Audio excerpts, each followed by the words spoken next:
Let's dive into our next example. I'm going to increase the difficulty here a bit. So this one says a 12-foot ladder leans against a vertical wall.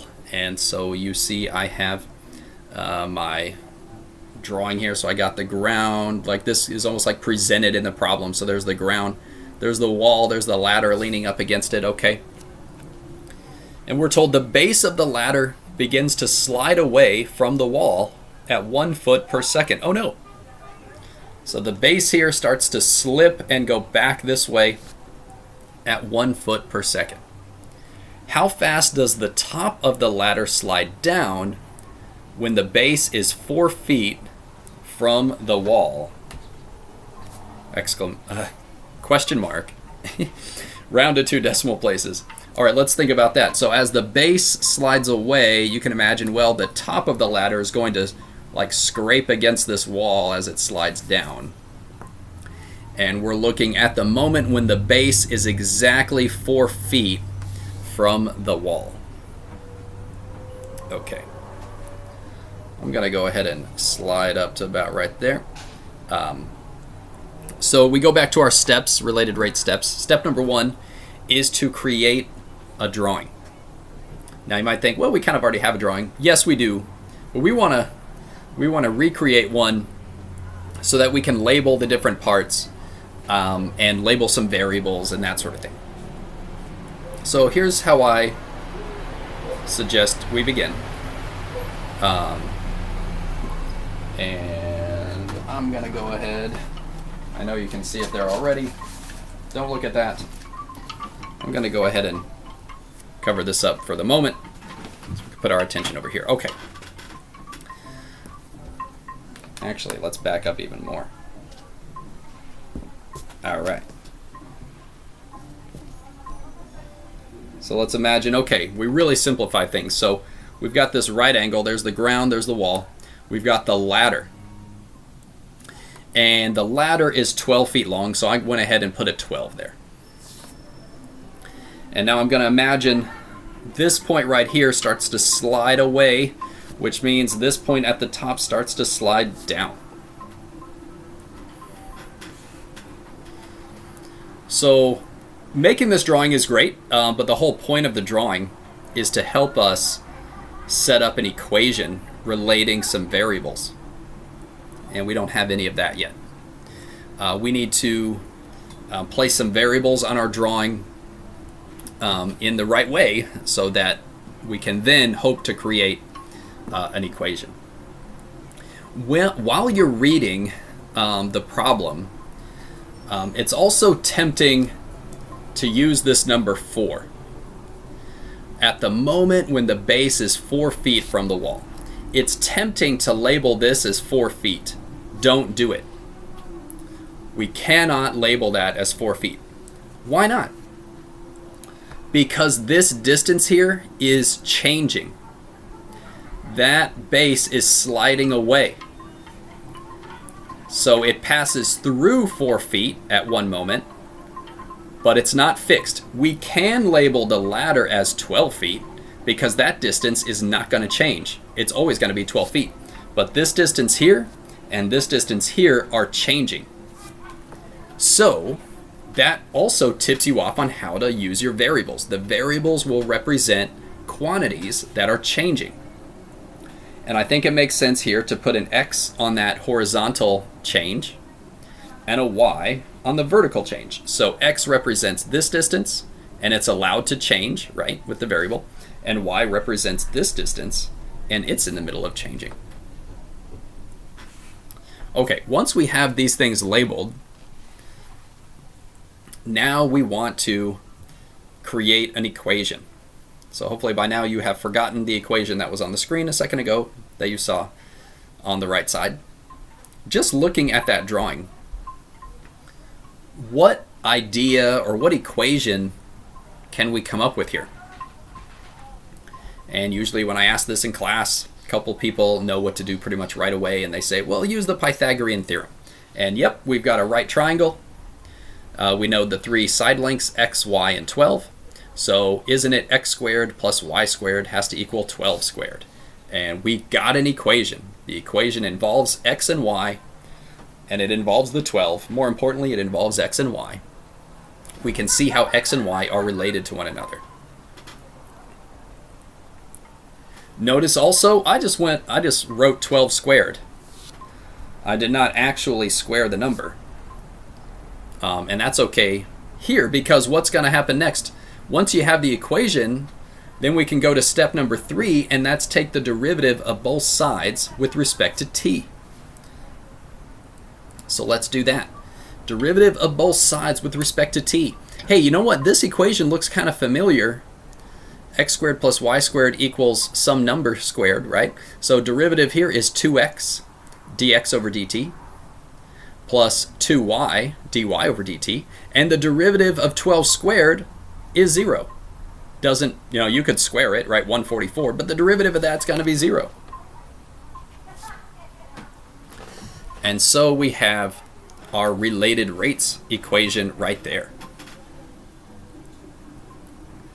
Okay, once we have successfully taken the derivative of both sides with respect to t, then we want to look back at the question and we want to identify, okay, which of the rates are they asking about in the end?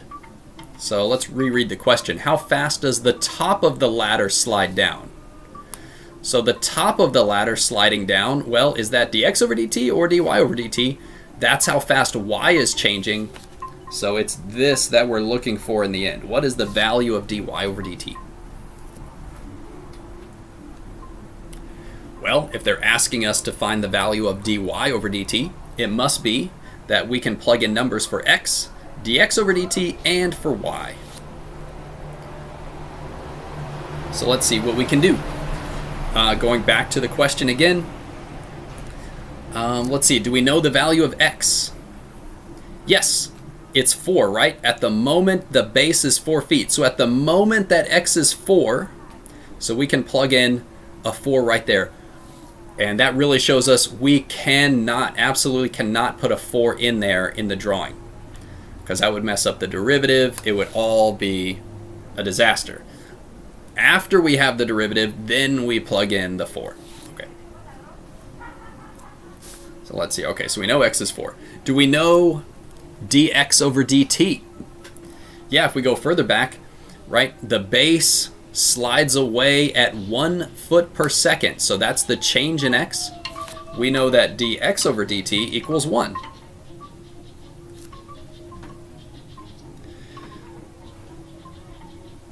Well, we still have one variable left. It's y. We need to know the value of y. But you know what? They don't tell us. They don't tell us the value of y at that same moment. We know x, but we don't know y. How are we going to figure out the value of y to plug in? So it turns out we can figure out the y. What we will do is go back to our original equation here before we did the derivative. X squared plus y squared equals 12 squared. If we know the x value, then we can figure out the y value at the same moment. So I've got that kind of out on the side here, and I'll just show you all my work. We can kind of pull this up, and I'll just kind of cover this. Okay.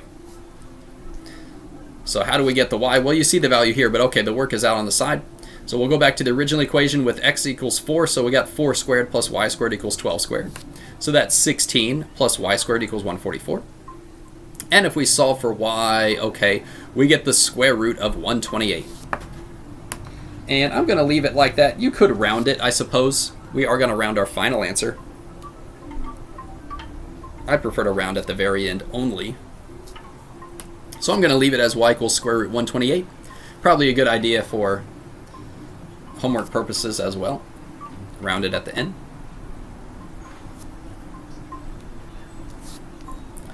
Okay, so plugging all of these in, we've got 2 times 4 times 1 plus 2 times square root 128 dy over dt equals 0. Let's figure out dy over dt.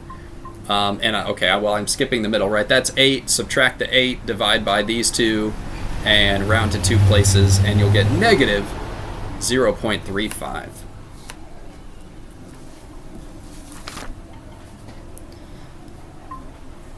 What are the units there? We should really include units. Well, dy over dt. Y is in feet. T, in this case, is in seconds. Again, feet per second. So we got a theme going. Negative 0.35 feet per second. Couple things. For one, does it make sense that our answer is negative? And if we look at the drawing, dy over dt is the change in y. Why would the change in y be negative? Isn't y shrinking? Y is getting smaller as that drops. So if y is getting smaller, then its change should be negative. That makes sense. At the same time that that y is getting smaller, x is getting larger. And notice that its derivative was positive. We probably didn't pick up on that at first, but yeah, if x is getting longer, then it has a positive change. If y is getting smaller, it has a negative change. It's losing length, right? Now that said, it's perfectly good to answer this question as a negative 0.35 feet per second, although I could see someone answering in the positive sense and just saying 0.35 feet per second, because the way it's phrased, right? How fast does the top of the ladder slide down? Well, we normally think of that, we usually don't think of something sliding down as having a negative speed. We usually think of it as a positive speed. So I'd be perfectly okay, on a quiz or a test if you answered in the positive sense. Nothing wrong with that. Either one. Okay. With that in mind, I'm going to present just a slight variation on that example, because these things with positives and negatives, they can catch us off guard. So take a look at this. The top of the ladder slides down. Imagine the same scenario, but now they tell us the top of the ladder slides down the wall at 1 foot per second. How fast does the base slide away when it is 4 feet from the wall? Same ladder, same scenario, but now it's the top of the ladder that is sliding down at 1 foot per second. And we need to figure out how fast the base slides away when, again, it is exactly 4 feet from the wall. So if if we kind of take it from the top, I'll just show you a lot of work here. We would make the same drawing, right? Same drawing. We got 12, we got x and y, it's a right triangle. Okay. And notice that I put a little something more here. So I noted that x is increasing, and I noted that y is decreasing as it slides down. Okay, we'll come back to that. It's going to be the same equation, x squared plus y squared equals 12 squared. We would take the derivative in the same way. We'd get to the same place, 2x dx over dt plus 2y dy over dt equals 0. All that is the same. It's only when it comes to plugging in where it changes. So this time we're looking for dx over dt, right? How fast does the base slide away? And so we got to plug in numbers for all of the others. Well, again, x is 4. Right, we know that. They don't tell us y. So we have to go and back and plug in, and that's all the same. We still get y equals square root 128.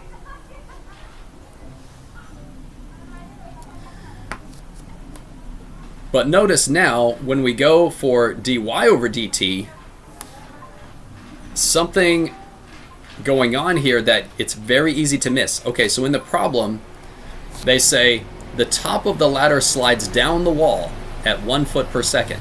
So we know it's sliding down. But what is the value of dy over dt? It's -1. It's sliding down at 1 foot per second, but what does that mean as far as rates of change? The rate of change of y is not +1. The rate of change of y is -1. And that will impact the final answer. Because y is decreasing, its rate of change has to be negative. They don't say it that way, but we can tell it will be. So we got to be very careful there. Is your rate of change positive or negative? Most of the time, it's going to be positive. They're going to say it like it's positive, and it's going to be positive. But once in a while, that's not true. So just be on the lookout for that. Okay, so not sure what I got going on over here. Some more explanation to the -1, I think. I think we get it. Okay, so we can plug these things in. X is 4. We're looking for dx over dt. Y is square root 128. And dy over dt is -1. So what would that mean? Okay, so that's being subtracted, when we start to simplify. We can simplify. Okay, it's negative. So then we add, we divide, and guess what? Dx over dt, and there it is rounded, 2.83. That is a positive answer. Well, it would have to be because x is getting bigger. That worked out to be positive because the y was negative. If we had left the dy over dt as positive, this would have been negative, and we're like, wait, that doesn't make sense. Okay, so be careful with your rates of change. Are they positive? Are they negative? And there you go. We're going to stop this video here. We got one more example next.